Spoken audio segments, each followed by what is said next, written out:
Hey, nice to see you all. Thanks for coming. So there's my title. We're talking about a muralist named Everett Wilson, and he made that. So the working title for this photograph is Devotional Selfie. So if you cannot tell by the expression on my face, I'm pretty crazy about this thing. In fact, I think that Everett Wilson's mural is as cool a thing as Antioch College owns. And you may or may not know that it was a gift from a graduating class of the college, specifically the class of 1938. So here they are, and it's a very interesting group of people. For instance, thankfully they're alphabetical. Wally Argo, for instance, became a Unitarian minister, and near as I can figure, is the man who created the myth that Antioch College football defeated Ohio State. Jane Farwell, where's the F's, was a coordinator of leisure activities in a place called Danville, Wisconsin.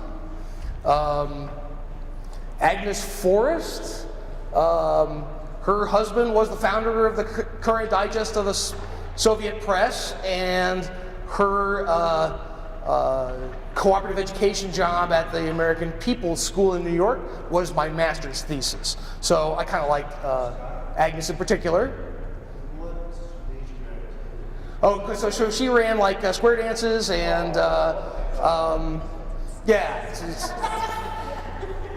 Gotta watch you, Jim. I think probably the most famous member of the class of 1938 was a man named Arthur Lithgow, right there, whose son John I just saw on a talk show the other night. And Arthur gave us one of the things Antioch in the 20th century is most famous for, which is Shakespeare Under the Stars. If you read Tony Dallas's blog, his latest installation is about his dad and Lithgow in those glory days of Shakespeare out on the front lawn of Main Building. Dave Sarvis, where's Dave? Come on, he's got that name. There he is. Really distinguished looking dude. He got into radical theater, ran a theater in San Francisco for many years, and near as I can figure, he's the only Antiochian ever to appear in a blacklisted movie. The movie is called Salt of the Earth. Miguel. And then finally, Everett Wilson. Some of you might actually be an old enough Antiochian to remember Everett Wilson. He taught at the college for several years and had a long academic career. So it's a very distinguished class. And what this class did was do what classes had been doing here for the previous 20 years or so, and that is pledge a gift upon graduation to the college. So they had become a recent tradition. In most of the ones given previous to 38 had been pledges of money over time. Since, what do we not have much of when we finish college? Money. So, give it to you later when I actually make some. And our earliest knowledge that this class planned to give public art to Antioch appeared in the student-published monthly magazine, The Antiochian, not to be confused with your alumni magazine. This was for the students. It was primarily a literary magazine full of short fiction and poetry and art. Rod Serling's brother was one of the editors. And in February 1938, an article appeared by Barbara Dinsmore, "Seniors May Finance Murals for the Science Building." Murals representing some phase in the advancement of science to be done by Terre Haute's well-known Everett Wilson may be the gift which the class of 1938 will give to Antioch. The seniors have not yet reached a definite decision, but from present indication, it seems fairly likely that the murals will be done this spring. When Wilson spent 3 days at Antioch last division, he seemed anxious to work here and asked only that he be furnished with maintenance, wall space, materials, and the freedom to choose his subject. Wilson selected the stairwell of the science building as the most suitable place for his work. You know where we're not at this moment? or the stairwell. He does not paint for posterity. Okay, his medium is pastels, which have great pliability for murals. He does not paint for posterity and says he will be content if the fixative he helped to develop preserves his work for one generation. Wilson is greatly interested in nature, but does not approve of regional art, believing the highest form is universal. Now, as near as I can figure, inspiration for selecting this muralist by the class of '38 comes from this article that appeared in Scribner's magazine. If you've never heard of Scribner's magazine, come by Olive Kettering Library. We have an enormous run of it. And so, what Scribner's wrote of Gilbert is, Gilbert himself is shy and timid, but his work has the audacity and self-assurance of a master. We see this boy today with his shaggy auburn hair, his old face and youthful gestures, and his deep-set melancholy eyes. He has the earthy, homespun ruggedness of a Will Rogers, of whom one is reminded by looking at him. Well, what do you think? Yeah? I don't know, but okay.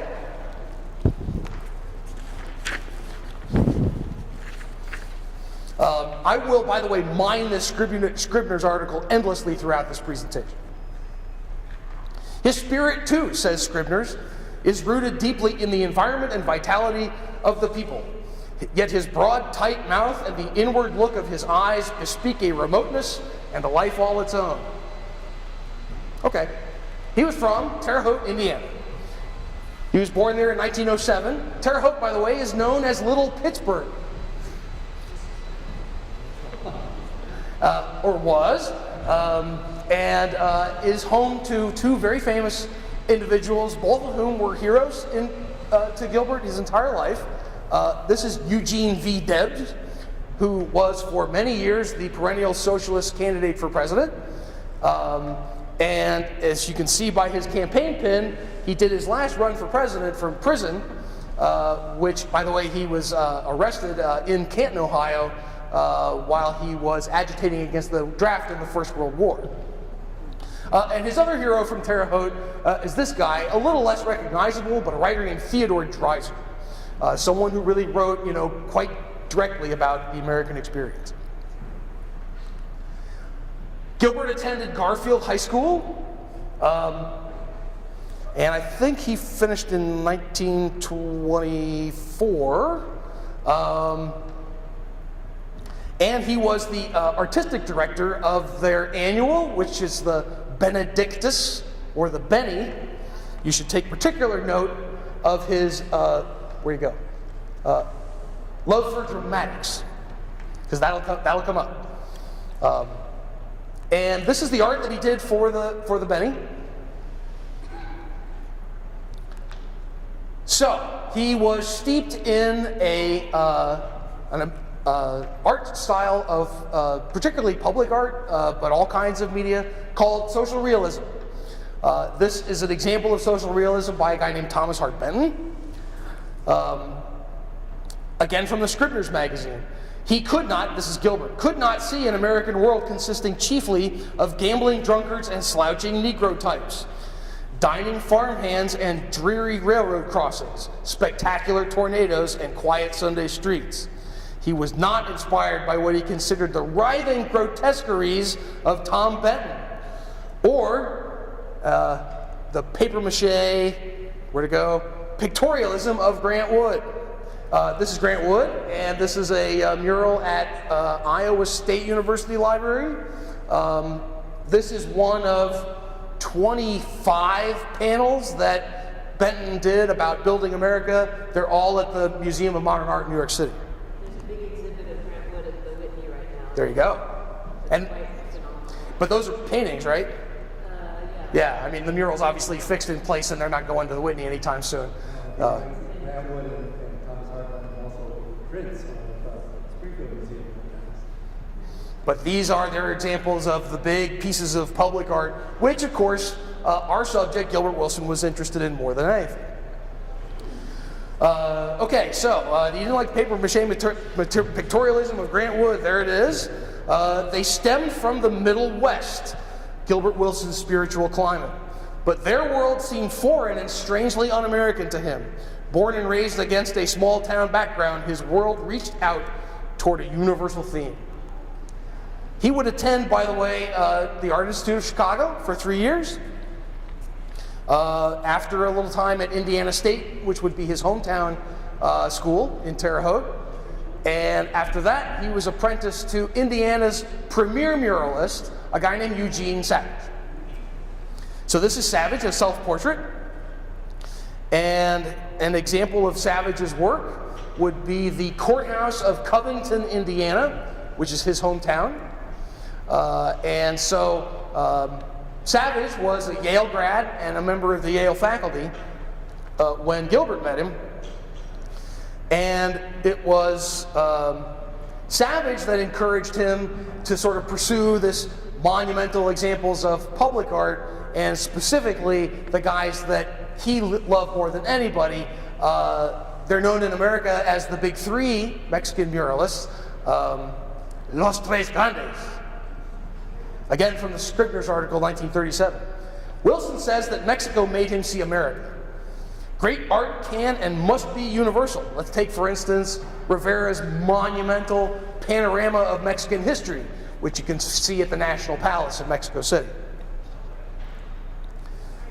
Great art can and must be universal, Gilbert says, but of necessity it must have its origin in a locality.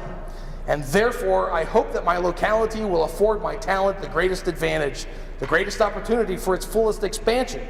And while I am yet young, my intentions as a mural painter are to identify my work closely with education. He once heard that Rivera was in the United States, working in Detroit. He got on a train and tried to catch him, but Rivera was gone when he got there. This, by the way, is one of the 27 murals that Rivera was working on for the Detroit Museum of Art, Institute of Art. And they're all up Detroit working, is what every one of these things are. This is another one of the Big Three, self-portrait of David Siqueiros. I don't have information about Siqueiros' direct influence on Gilbert, but he's certainly a member of this triad of these prominent public artists. This is actually one of my favorite examples of any of the Big Three's work that we looked at today.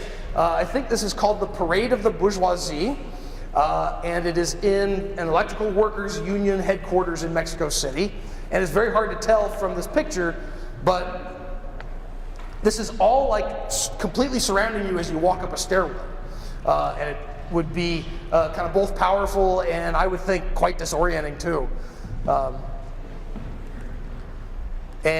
Just to finish with Siqueiros, I was terribly disillusioned recently to learn that he basically headed up an assassination attempt on Leon Trotsky, while Trotsky was living with Diego Rivera and Frida Kahlo. I would prefer to think of him as just an artist. But you must be prepared for disillusionment if you are going to study history. This is the third of the Big Three. This is Jose Clemente Orozco. Orozco's work is really tremendous. This is a self-portrait, by the way, 1941. Orozco's work this is a ceiling of a church in Mexico City called Apocalypsis. And this one is of a very famous event in Mexican history as Father Hidalgo freeing the slaves in 1820. Oh yeah? 1821. I was close. And so an incredibly famous and significant moment in Mexican history. And I do believe this is in Guadalajara. Oh yeah. I'm so glad you're here. So in Orozco's murals, he had seen the spiritual power that transcends a materialistic world. This new vision made him restless. There was too much power and indignation accumulated in his blood. It cried for wall space. And wall space he would get at Woodrow Wilson Jr. High School in Terre Haute. And so most of what I've learned about this mural comes from an article in the New Republic in 1935. And that's it. Of this design, the New Republic writes, Gilbert Wilson writes, "The giant white figure is science or organized knowledge. This North mural is not preaching that machinery is wrong or that machines must be halted. It is the wrong use of machinery that must be stopped. Production for insanely selfish profit is what causes machinery to become an evil instead of a boon to mankind. Hence the monstrous animation of the steel," which you can see, right, especially right there. "Hence the skull with its implication of tragedy," and he's way up top there, kind of disguised with gun barrels all around him. "Hence the belching cannon signifying ruthless destruction. In the center is a kindly old man in the sun but not basking." Actually, that's the next panel. There we are. There's the kindly old man. "The very flick of his tie bespeaks bustling activity. About him chaos rages. Ranks of arms reach out for the aid of a medical research worker whose activity is hindered by a fat pink hand. This fat pink hand, wherever it appears in the mural, may be interpreted as a symbol of the profit motive. Elsewhere in the design, a young sculptor is interrupted at his work by a war extra." Well, it's in there somewhere, you just have to trust me. "Extended by the same kind of hand, while another hand waves a cheap cotton American flag that has begun to rip from its staff. One student's comment on this detail was, 'They must have been waving the flag too hard.' A farmer contemplates his plowed furrows with deep satisfaction. Soldiers turn their guns on terrified munition makers. Boys of four races clasp hands. Boys of four races, let's try that again, clasp hands. Below them is a burial ground covered with many rows of white crosses, on each of which is inscribed why ? A teacher instructs her class in the mysteries of pollination. A speaker, against the background of a world in flames and a whirling airplane propeller, addresses a crowd that will not listen. At the top is the fascist symbol, with a purple-faced demagogue and masked capitalists, flanked by long ranks of workers in united front closing in." It's really lucky that the artist is telling us all these things that are happening, because it's pretty hard to get all of that in the time that we have today.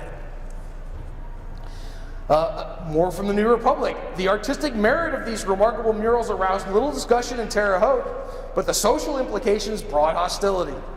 The American Legion tried to make the artist change them. An inscription from the Declaration of Independence was attributed by a member of the school board to Eugene Debs, the socialist candidate for president, not realizing that it came from the Declaration of Independence. But when he learned the origins of the words, he still thought they were too radical. Unless we are gravely mistaken, Gilbert Wilson will be proudly claimed in the future, not only by Terre Haute, but by Indiana and the United States. It would be well at least to bestir ourselves in order that this possibility may be explored. Nobody has ever solved the mystery of why an artist should struggle to give the world something that the world appears not to want. But appearances in such cases are sometimes deceptive. Judging by the impression that copies of these murals have been made upon those to whom we have shown them, it looks as if Mr. Wilson has a larger public waiting for him than he now has reason to believe." Now, one of the things that Gilbert believed is that as soon as he was done with this mural, Woodrow Wilson High School was going to destroy it. It is, by the way, still there. And this, which is part of that mural and is like over 2 archways in a hall, would be a design that Gilbert would work with again and again and finally come up with the symbol of the United Way. His next gig was the Indiana State Laboratory School building, and this would be in 1936 and 37. Once again, from my favorite mine, the Scribner's article. "Thus the second battle started. It was much shorter and ended with the conquest of the walls at the State Teachers Laboratory School. The hurts and abuses of his first job, he drowned by working 12 and 14 hours a day without a stop. Now we have to just take his word that he felt hurt from the previous one because it didn't really come up until that moment. Here, problems of a more difficult nature confronted him. The corridors were long and dark, and the students too mature for the obvious symbols applied on the other walls. He planned the work on a much larger scale, with symbols more abstract and carried by poetic simplicity.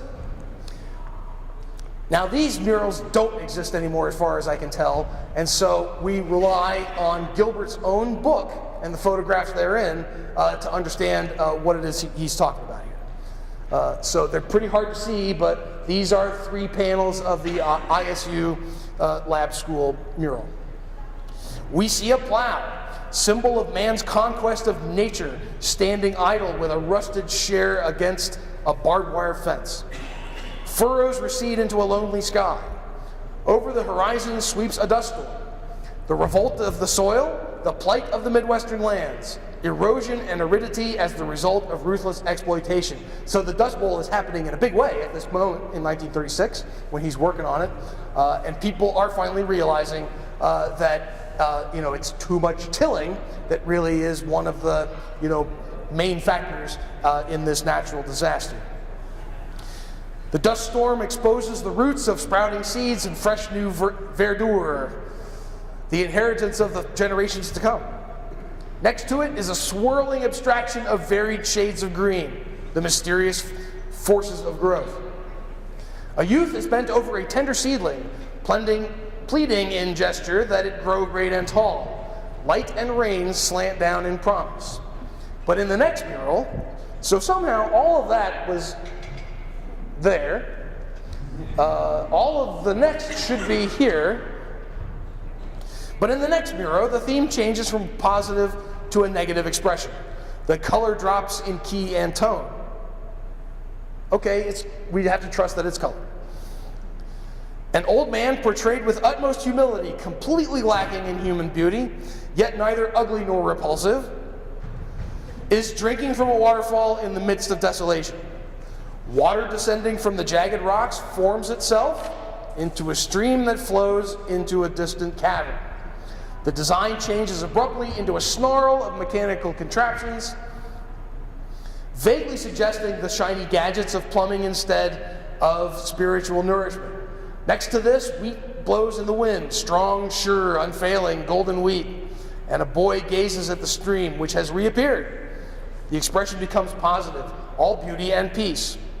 The sun-flecked trunk of a shady tree, clean, cool, flowing water, planted things, and soil.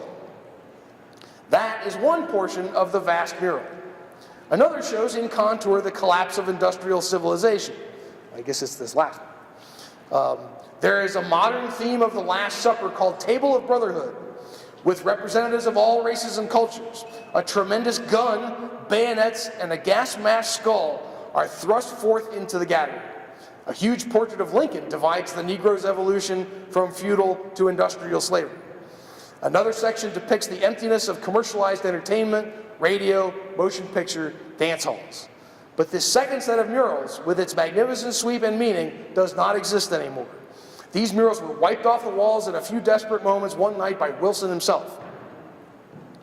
And as we get to know Gilbert, you won't at all be surprised that that's what he did.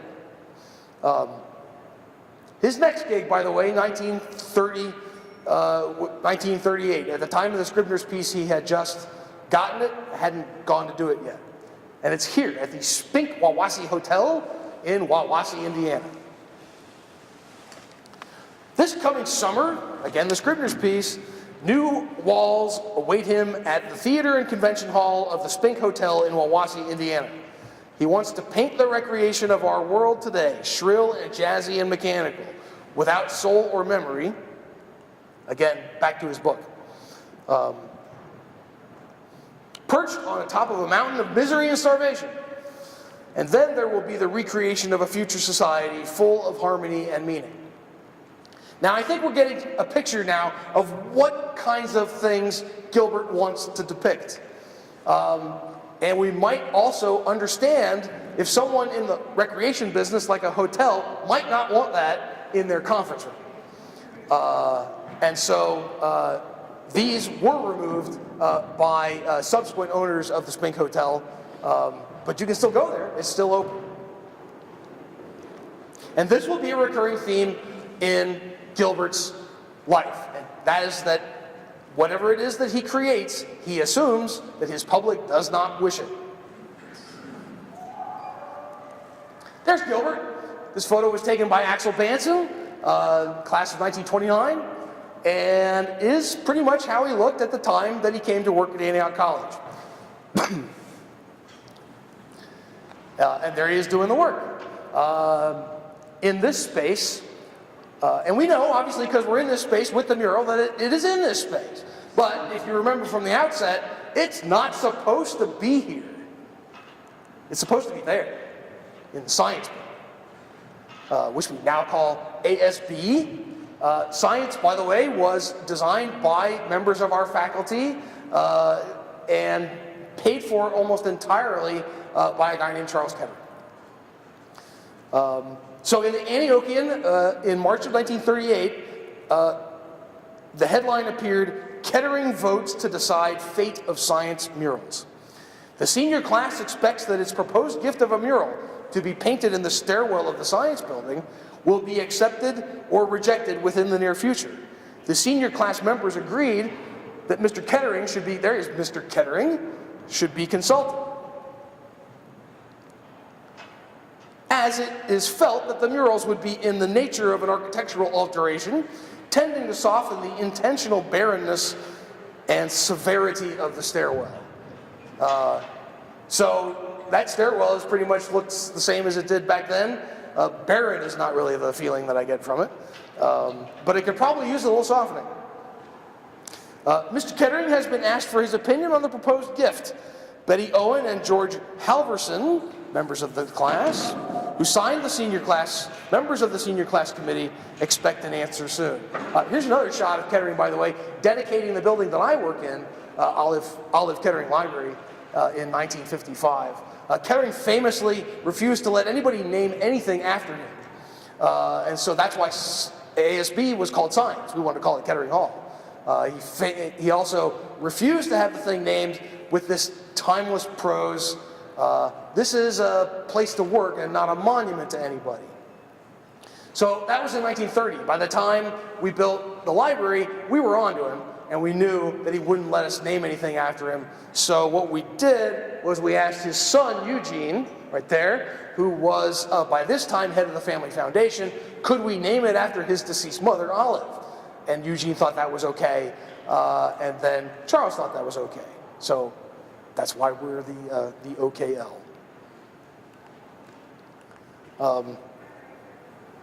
Those guys are out of place. So if the class gift is accepted by the members of the science faculty, these are the members of the science faculty. This is Clyde Adams and William Hammond. So they were both chemistry professors. They were both the guys together who said that you have to check with Mr. Kettering about whether or not it's okay. And Hammond's name you should know, by the way, his grandkid built a hotel downtown. And he got rich off science, thank you. Okay, so if the class gift is accepted by the members of the science faculty who are on the murals committee, the artist Gilbert Wilson will spend, let's go back to Gilbert, I like that shot. Before beginning work on the project, Mr. Wilson wishes to become thoroughly acquainted with the Antioch ideals and program, and to talk with as many as possible of the faculty and students before he starts painting. And so in May 1938, Gilbert gave a lecture, and it's published in the Antiochian, and it's called Mural Art.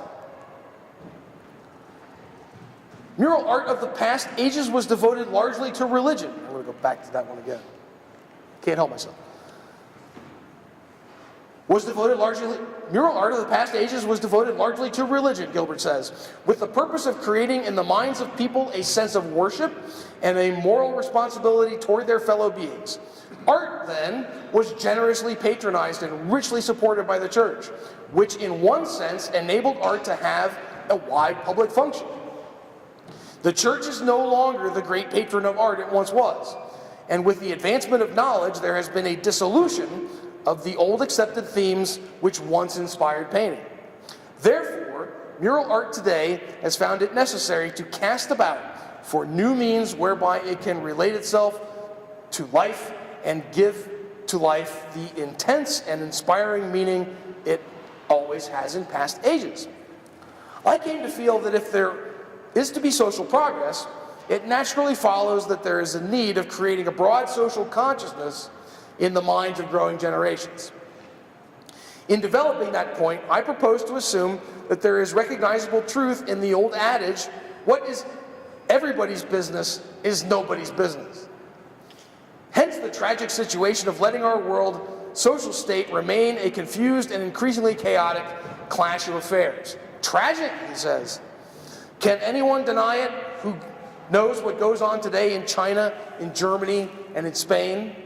Now, if you don't know, in the late 1930s when he gave this talk, China was being invaded by Japan. Germany was, of course, Nazism was very much on the rise. The Munich Agreement would have happened. There would probably be a negotiation in May 38. And then in Spain, there was a terrible civil war being fought between fascists and communists. What is everybody's business is nobody's business. So goes our society. Nobody seems to feel that it is his business to do anything about it. And so I concluded that there might be some worth in murals which would seek to create a sense of social obligation, to present to students the problematical aspects of the world into which they are about to enter.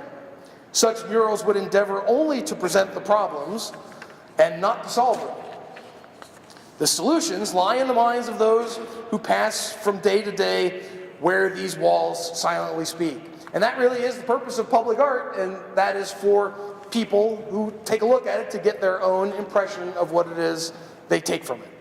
In this era of tremendous industrialization, Gilbert continues, the physical sciences have forged far ahead.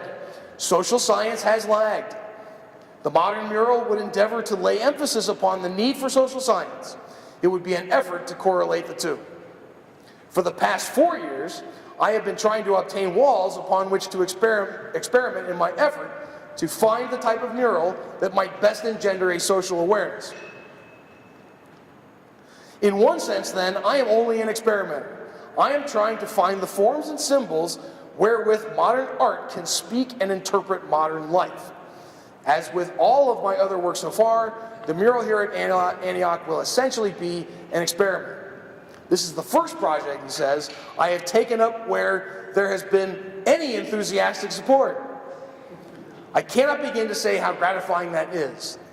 Now, if Gilbert says anything disingenuous in that speech, it's that last line. And you'll see what I'm talking about.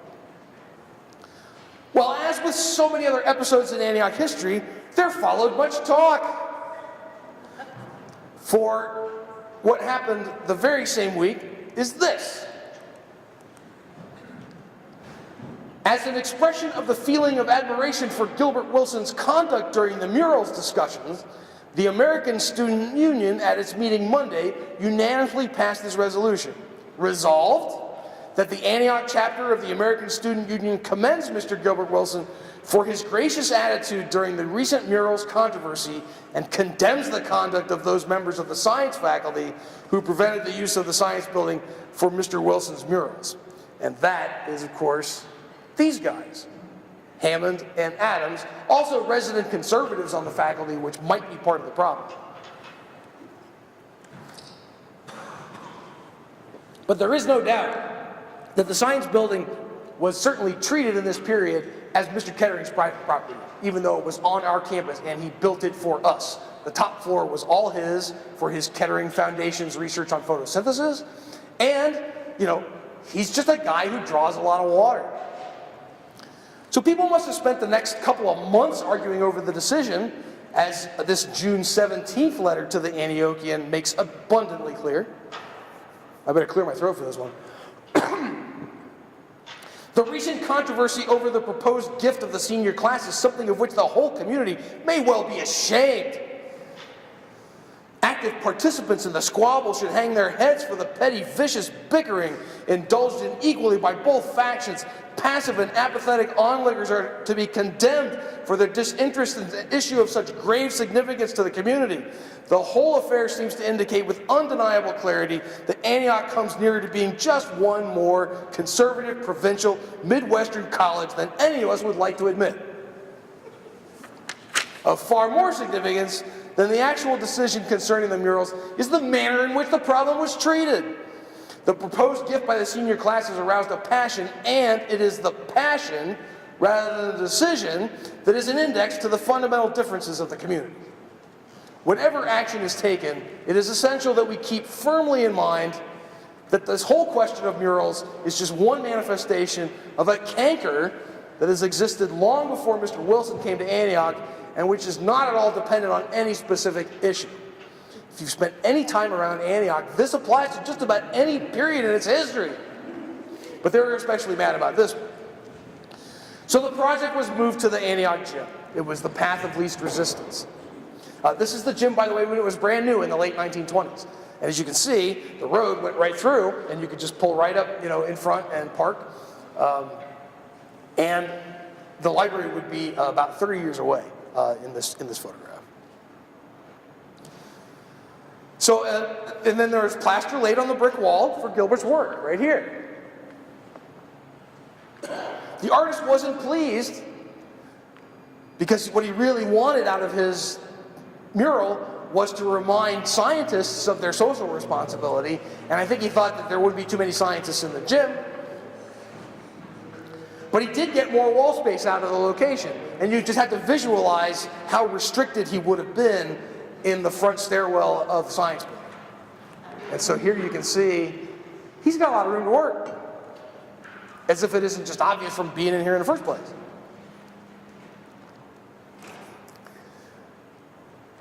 Now, folks that were still stinging from losing on the issue and the change of venue put the best face on it that they could.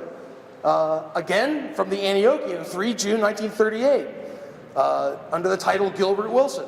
However inappropriate its location, the Gilbert Wilson mural, we feel sure, will someday be regarded by the entire campus as it is already being envisioned by those who know Wilson as a vital contribution to this community in its efforts to create a well-rounded environment for developing personalities.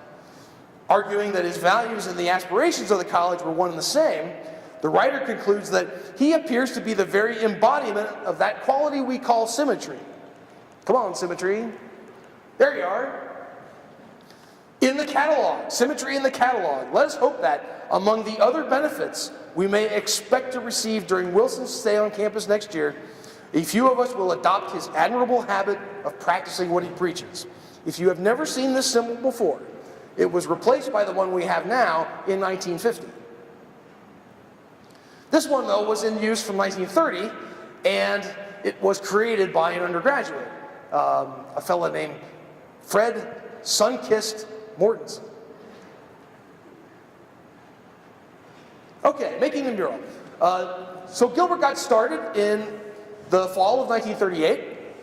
His progress is recorded in newsprint and photographs, and his frustrations recorded in his correspondence. His pen pal during that time was a guy named William Allen White. There he is, William Allen White. Famous small-town newspaper editor known as the Sage of Emporia. I love that nickname. And if his face seems familiar to you, you have probably been to a They Might Be Giants concert, because you will often see the disembodied head of William Allen White at one of their shows.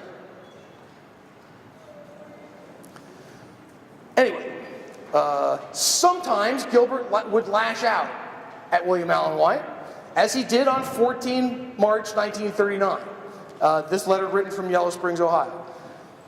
He says to White, "You are all that is satisfied with the way things are, all that is dangerously obsolete. He looks more obsolete there than there. All that is tiredly unwilling to bestir itself for the sake of my generation in the future. You, being the older, are in the place of authority. You have the say-so.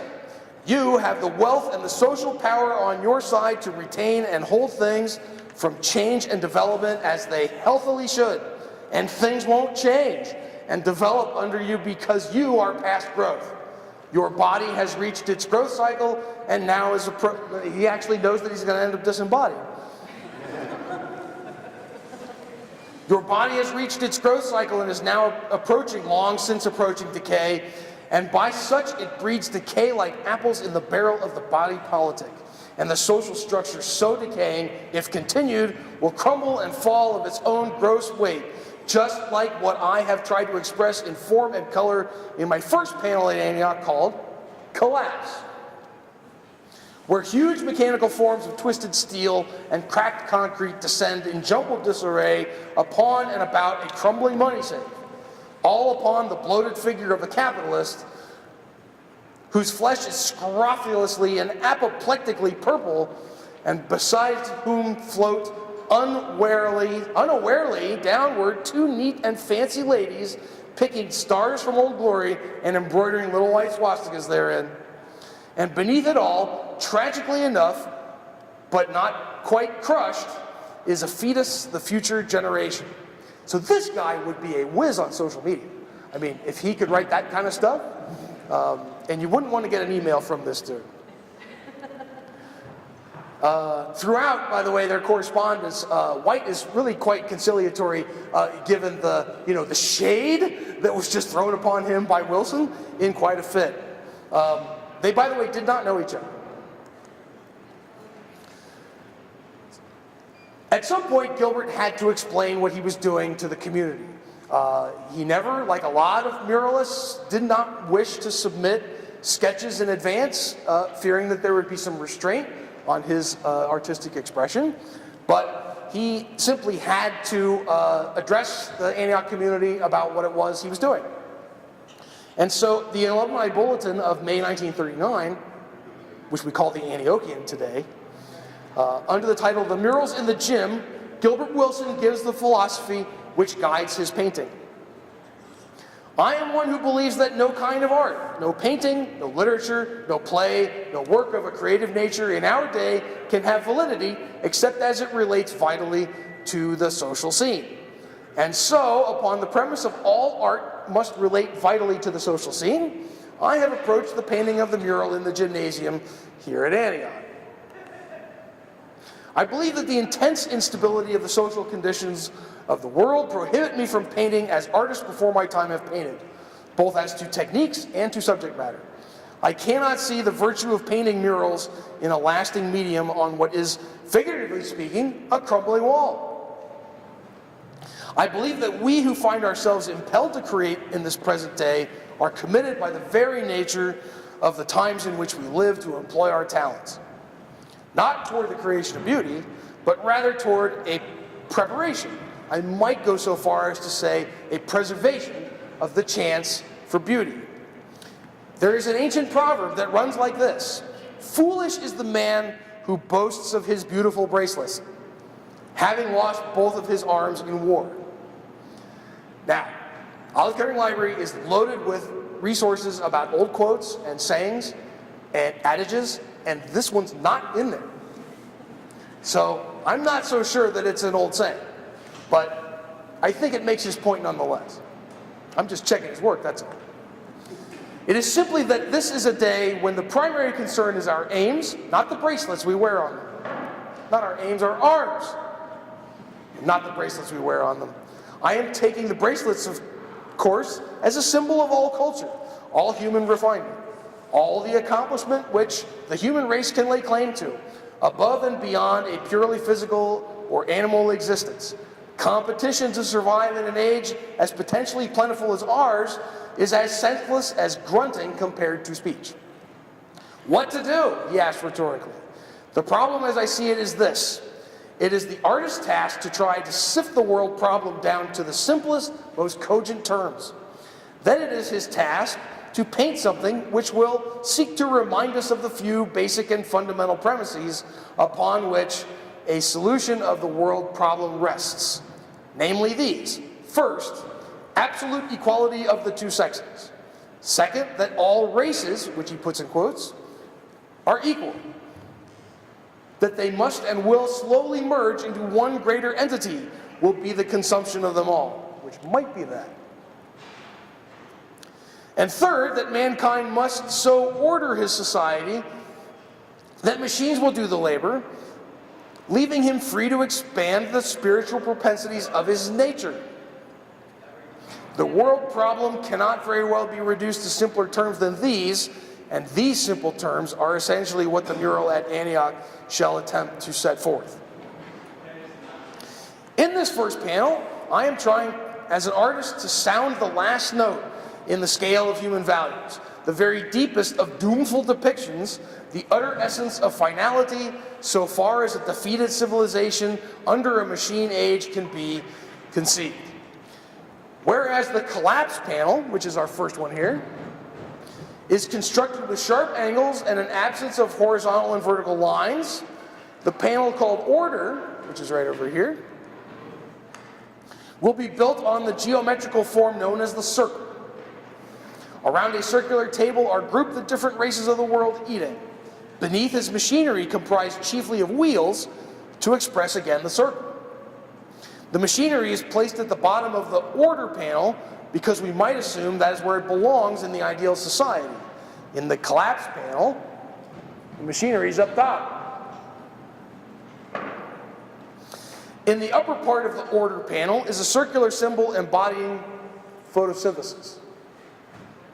In essence, the central panel will proclaim the true emergence of man, something expressing the human being that will be possible once mankind is freed from the tragic insecurity and suffering attending his present state. It is upon the assumption, idealistic indeed, that some such state of human perfection can be realizable once man has ordered his society. I believe it is the task of art to objectify and set forth these ideas. So he certainly has a clear idea about what it is he wishes to depict. And he will spend a good 2 years working on it. The final result was dedicated on April 9th, 1940, in a ceremony that pleased the artist, although he did note that some big names like urban historian and cultural critic Louis Mumford didn't come, and others had ignored invitations to attend. The murals were generally well received, perhaps disappointing an artist who had hoped his work would generate some controversy. Outside of the decision to move it from the Science Building, we have only one other documented instance of opposition to Gilbert's painting, apart from his, heartfelt wishes that we would all hate it. And so that comes from, of all people, the Daughters of the American Revolution. This is, by the way, their original symbol, and it no longer looks like that.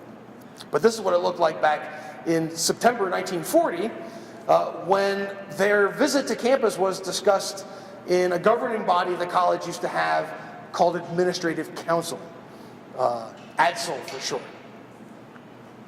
So these are minutes. The lifeblood of an archives is the minutes of its organization. Mr. Henderson said that, Mr. Henderson, by the way, was the president of the college in the 1930s and 40s. Mr. Henderson said that a group of women had come to the college the other day saying they were members of the Springfield DAR. They had heard that in Gilbert Wilson's mural, the American flag had been insulted by having swastikas superimposed upon the stars, right there. Mr. Henderson told them that the flag in the mural was not an American flag, not any flag, but an imaginary flag. He said that the colors in the flag would show for themselves that the flag was not the American flag, and sent them over to the gymnasium. They came back very antagonistic to the mural, but saying that they were satisfied that the flag was not the American flag. Mr. Henderson said that he could see possible trouble ahead because of the mural. If someone took a snapshot of the flag and circulated it, it would look in black and white as though it were the American flag. And I hope you'll forgive me, I think it looks like the American flag in color too. And that she wondered, therefore, an angry mob could wreck it without stopping to examine the colors. I don't think they would care what the color. Mrs. Stryker said that Mr. Wilson had indicated to her that it was not intended as the American flag or any flag, and that she wondered, therefore, whether she could not write him and ask him to return to campus and repaint the flag so that there would be no mistake. It does not appear that this proposed change ever took place. Now, we actually wrote our own copy about the mural itself and how it is that we came to explain it to others, probably with this episode of the encounter with the Daughters of the American Revolution in mind. So we say in panel 1, collapse. In the upper third of the mural, an industrial system that has got out of hand is represented as sinister. I hate the use of sinister as something other than left-handed. Twisted machinery and tangled beams crushing down upon man. Now that stuff, by the way, is very reminiscent of that sort of twisted, fantastic-looking, not very metallic-looking metal. Bursting bombs show the imminence and violence of war. That's pretty clear. In the middle of the picture is an empty, shattered safe. Serenely unaware that the world is giving way beneath them, a dowager and a teacup and a hatchet-faced woman sewing swastikas into a flag tumble in undignified postures to destruction. At the bottom, a large, putrescent, very much alive figure, right there. The best people in our present society tries to escape the ruin pouring down. Beneath him lies a human fetus, the future. Now, weirdly, the second panel is the third panel, all the way over there. And that is called order. Panel 2, order. The concept of a society so organized that all men may be assured of the physical necessities of life is portrayed in this panel. In contrast to collapse, the colors are light and cheerful. The motif is the circle. Resting on a foundation of beautifully precise machinery, the various races of mankind are grouped around a circular table on which are plates. Now, I know that Gilbert described this sort of like geometric approach to the circle, but one of the things that I like about this panel is that with this the representation of all these different peoples of the world, there is no head of the table, as there would be if it were rectangular. So I think it says something more about equality of peoples than maybe Gilbert had intended, since what he was really working with was the circle. Above, in a circle, there's another circle again, is represented man's scientific control of nature, the mysterious process of photosynthesis. This was, by the way, Kettering's main project when the Kettering Foundation was in the Science Building. He wanted to know what the secret of photosynthesis was, and I'm not sure that he ever cracked that code, but he tried. By which the sun's energy is transformed into food, and corn, wheat, and vegetables stand in delicate stylized array in the sun's light.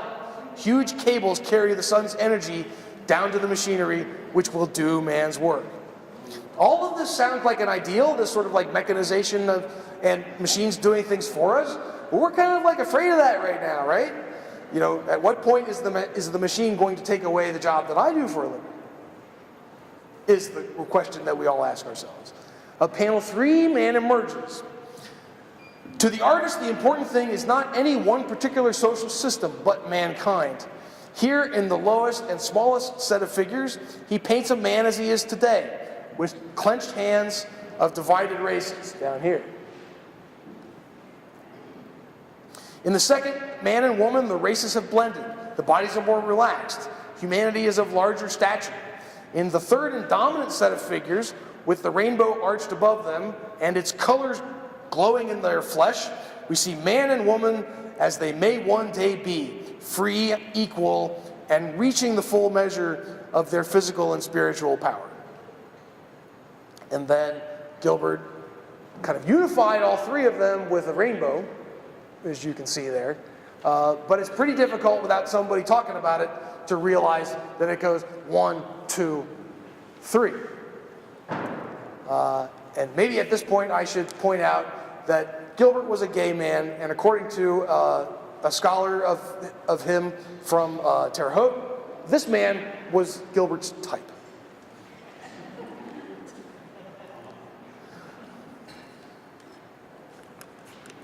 And he might have been a representative of his favorite science teacher. But I digress. So Gilbert would leave town in 1940, not long after dedicating the mural. And what became of him? There are only two things that we know about in terms of his art immediately following. And this one we only know about because it's in his book. And it's his first and only fresco, he says, done in New York City in 1941. This one we know a little bit more about.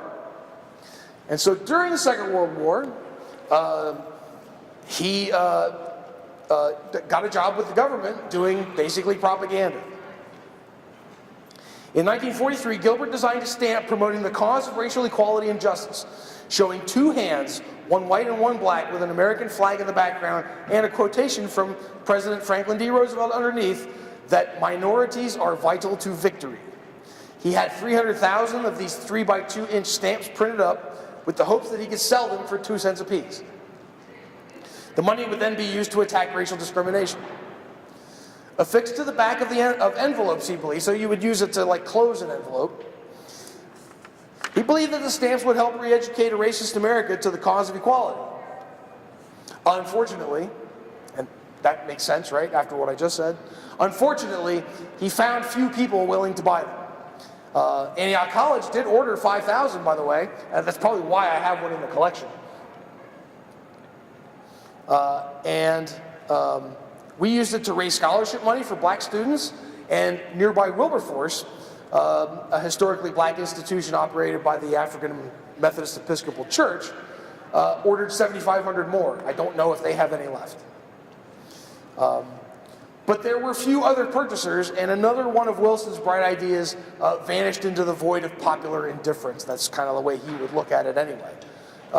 In his own way, though, he did help make World War II the seedbed of the modern civil rights movement, which absolutely it is.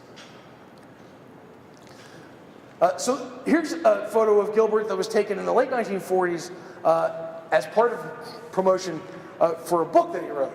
But he's got this, like, really, devilish expression on his face, which I think kind of goes along with the when he talks about doing things for posterity when he actually expects them all to be destroyed.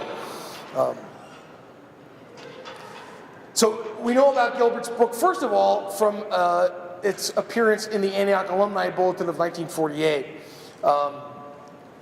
We 38ers, that's what members of the class of 38 were calling themselves, left behind a set of murals in the gym. They were done, as you remember, by Gilbert Wilson. And you will also remember the back and forth talk about them before they were done, and some afterwards too, because I mean, at Antioch, what do we specialize more in than continuing to talk about something after it's over? We on the staff are not art critics, but we can say that they have mighty and vivid colors, even if we don't agree with Wilson's expressions. As if to mark our anniversary too, what should turn up this year but a book straight from our past? We think you'll be interested in a review of it from the Washington Post of February 29. Gilbert Wilson, around whom the winds of controversy howled 10 years ago. The decade has seen a change for him of name, craft, emotional tone, and hirsute adornment. He is now beardless Gil Wilson, writer, not artist, and the picture that goes with the book review features a puckish smile in face of this morning mane. So, as you can see from what he'd said before, he's kind of a seething, at times even overly serious kind of a personality, and certainly very intense. And so now they quote the review from the Washington Post. How a young artist spoke to Bill White Somewhere in Somerset Maugham's Wise and Witty Summing Up, he suggests that the older generation earn its use of energy to better advantage in educating young radicals than in making them embittered martyrs. Working on the self-evident a priori assumption that the younger generation will inevitably take over, Maugham contends that it is our privilege and our duty to help them to do so intelligently. William Allen White seems to understand this instinctively in his dealings with Gil Wilson, the talented and seething young mural painter who from 1935 to within a few months of White's death in January 1944 bombarded the Emporia liberal with challenging, pleading, and sometimes angry letters. You heard it, especially angry ones. In this exchange of letters, White rises far above the political opportunism which marred his own uneven evolution as a human being, and here, in fact, though the two men never met, are the letters of a wise father to a confused son. If you would like to read that book, you'll have to come see me in Antioch, Indiana, because all our copies are non-circulating. But there are wonderful little letters written from, the scaffolding that he had up here while he was working on the mural. So, the rest of Gilbert's life is largely dominated by a book called Moby Dick. He first read this book while he was visiting probably the most famous illustrator associated with Moby Dick, a guy named Rockwell Kent. So he was staying at Kent's house, and Wilson came to regard Melville's book as his own personal Bible at that point, seeing it as a guide for humanity to better itself and live in racial harmony, full of salient lessons regarding politics, dictatorships, democracy, the environment, human nature, and the use of both natural and human power. And there's barely a woman character in it, which, anyway. He painted Ahab's descent into madness in series form. There it is. This is actually the first one and the last one. There are 6 or 8 in between. All of these are at the art museum in Terre Haute called the Swopes. He would write and design an elaborate stage production of the novel called The White Whale that was never performed, though his set designs are in the archives of the Swopes Art Museum in Terre Haute. This is one of the last photographs of Gilbert Wilson before he died, and it shows him with some of the props and some of the conceptual designs that he presented with an attempt to putting on the White Whale. To my knowledge, it's never been put on. Now, there is actually a Gilbert Wilson Memorial Mural Project that continues. It's an ongoing initiative of Indiana State University's Department of Art. I think Gilbert could be downright affronted by that because he just expects everybody to hate what he does. But it's led by 2 professors, a man named Brad Venable and a woman, Nancy Nichols-Pethick. And the goal of this program is to create public works of art in the Terre Haute community through engaged in collaborative activities with students, community members, and artists. The initiative was named after prominent WPA artist Gilbert Wilson. He really isn't a WPA artist, but he's in the style that most of the Works Project Administration public art is, whose murals and other works of art are a historic tradition in Terre Haute. Again, something that I think he wouldn't like all that much. You're not supposed to like what I do. His murals can be found in Woodrow Wilson Middle School, one that he was certain would be destroyed, Community Theater of Terre Haute, and in the Bay College of Education on the ISU campus. That might, well, I mean, it might be something that he made. Remember, he actually deleted the murals that he did for the ISU lab school, and maybe this is what he put up in his place. I can find no pictures on the internet of it, and I have yet to make my pilgrimage to Indiana State University. In the case of the rest of the mural's life, this is, if you have never been in the room in its old configuration, that's it. And you can see how the pipes, the steam pipes, actually become a part of the piece. And they were removed because we no longer need steam pipes in this building. And thankfully, nobody tried to plug the hole or anything like that. And the thing is pretty much as it was. And so in terms of the life of the mural, it survives over 75 years after it was made, and it was never made to last more than a generation. It also, we have done nothing for it over the course of its life. So no preservation has been done by the institution. Quite the opposite.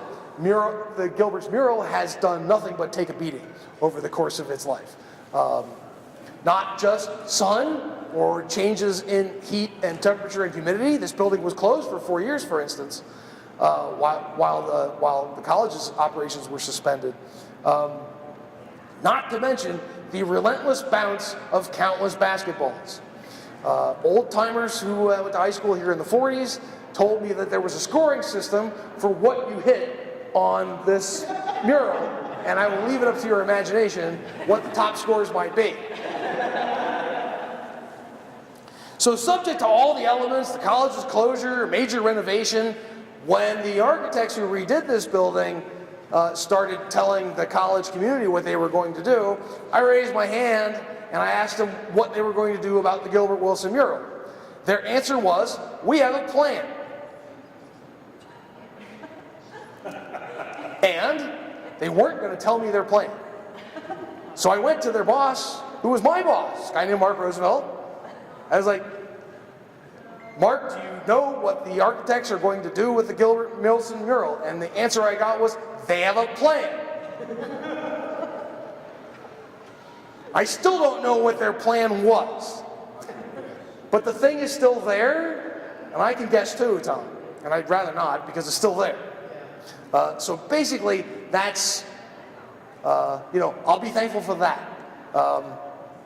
So not only has this thing defied a whole host of odds, it also defied its artists' expectations. He thought it would be gone in a generation. And I'm done. Thank you. I just noticed that there's Oh, sure, John. that offset brick on there. Yeah. And then offset other side. From the floor. Oh, one is real, one is not. Oh, but he fooled you, didn't he? Also, I noticed in the round table, there's almost negative perspective, it seems. The people closest to the viewer are actually a little smaller. Maybe that's an illusion.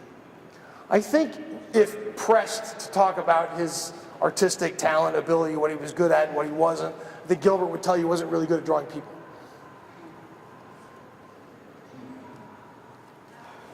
If we think about at least all aspects of people, if we go back a ways to, I mean, you can see that most of the human figures that he has have a fantastic quality about them. Proportions aren't always correct. He's better with hands than a lot of artists will say that they are.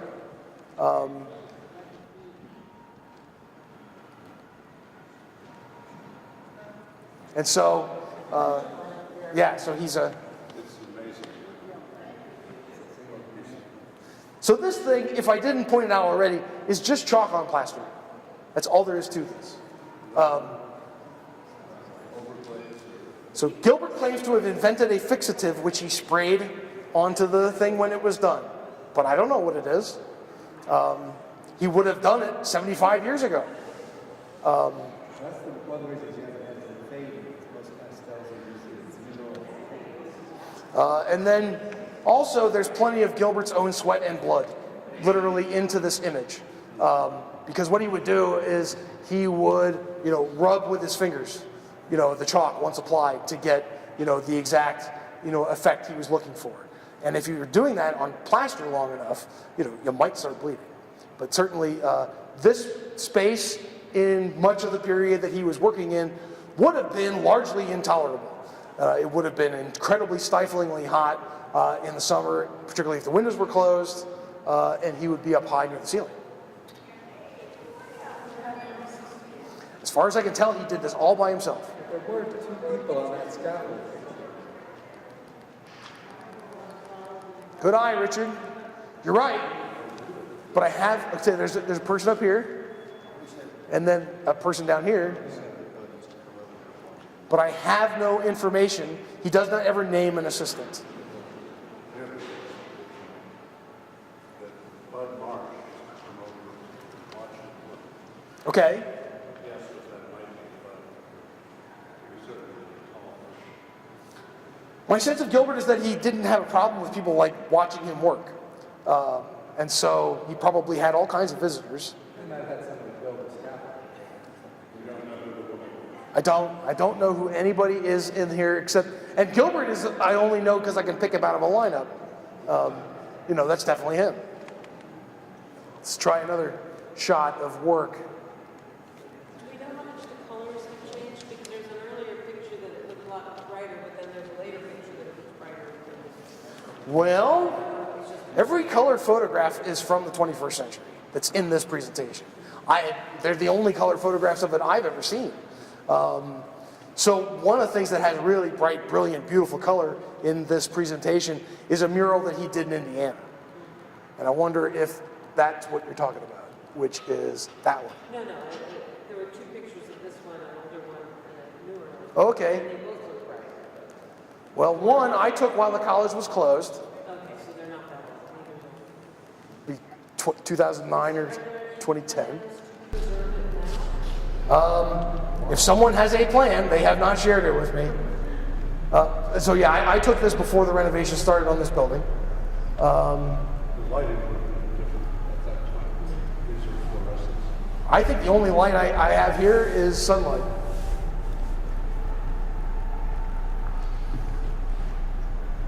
Thanks for coming, Nikki, Robbie. See ya. Great to see you all. So I took this one, you know, with my phone. And this one I took not too long after this room was redone. So maybe it's the lighting. Maybe I'm a better photographer and I give myself credit. But I've never seen like a historic colored photograph, because it would be interesting to see if there really is. I mean, you would have all kinds of conditions that would be conducive to fading, most notably sunlight. I mean, those are east-facing windows, so it's going to get bathed every sunrise. So that would stand to reason. I would need somebody who's been looking at it for 60 years. Any takers? I'm getting close. What do you think, Tom? Do you think it's...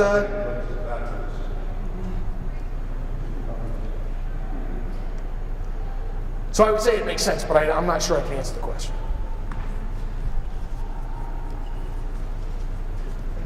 Thanks for coming, everybody. Thank you very much.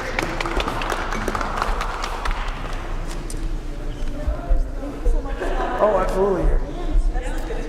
Thank you, everyone. And thank you, Media Services. Thanks, Dave. And Louis, thank you so And much. Louis.